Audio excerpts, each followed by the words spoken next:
എറണാകുളം അതിരൂപതയിലെ വിശ്വാസ പ്രതിസന്ധിക്ക് ഒരു ശാശ്വത പരിഹാരം ഉണ്ടാക്കാൻ ഏകീകൃത കുർബാന മാത്രമേ അർപ്പിക്കാവൂ എന്നുള്ള സിനഡിന്റെ തീരുമാനം സമ്പൂർണമായി നടപ്പാക്കാൻ 5 വർഷം കഴിഞ്ഞിട്ടും സിനഡിന് കഴിഞ്ഞിട്ടില്ല എന്നുള്ളത് ഒരു എറണാകുളം അതിരൂപതയിൽ ക്രിസ്തു അനുയായികളുടെ വിശ്വാസ ജീവിതത്തെ സാരമായി തന്നെ ബാധിച്ചിരിക്കുകയാണ്.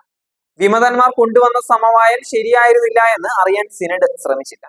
എറണാകുളം അതിരൂപത സീറോ മലബാർ സഭയുടെ ആസ്ഥാനമാണ് എന്നുള്ള കാര്യം പോലും സിനഡ് പിതാക്കന്മാർ മനഃപൂർവ്വം മറന്നിരിക്കുകയാണ്.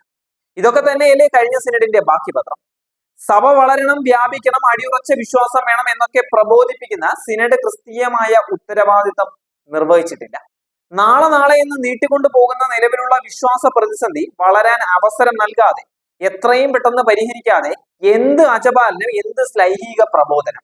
ക്രിസ്തു അനുയായികളുടെ വിശ്വാസത്തെ ഇനിയും പരീക്ഷിക്കരുത്. പ്രലോഭകനെ നേരിട്ട് അതിജീവിച്ച യേശുനാഥൻ സമവായത്തിലൂടെ അല്ല തിന്മകളുടെ ശക്തിയെ അതിജീവിച്ചത്. കേൾക്കാൻ ചെവിയുള്ള സിനഡ് ഉണർന്ന് പ്രവർത്തിച്ചില്ല എങ്കിൽ നിങ്ങളുടെ സ്ഥാനമാനങ്ങൾ വെറുതെയാകും, അർത്ഥം ഇല്ലാത്തതാകും.